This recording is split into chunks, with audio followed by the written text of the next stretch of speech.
माझे नाव देवा संजय देशमुख.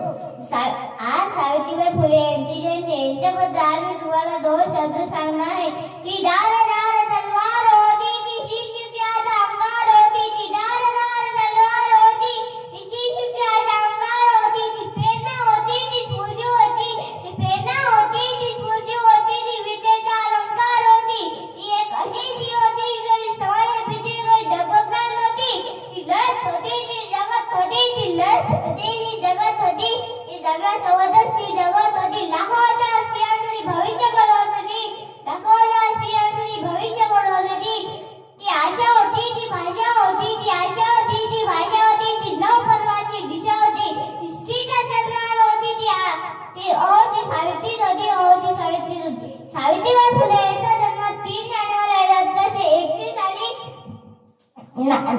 सातारा जिल्ह्यातील नायगाव येथे झाले. त्यांच्या वडिलांचे नाव खंडोजीचे मोठे पाटील असे होते. त्यांच्या आईचे नाव लक्ष्मीबाई असे होते.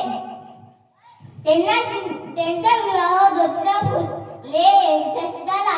त्यावेळी त्या निरक्षर होत्या परंतु त्यांना शिकण्याची खूप आवड होती म्हणून त्यांनी भिडवाडा पुण्यामधील मुलीसाठी पहिली शाळा काढली.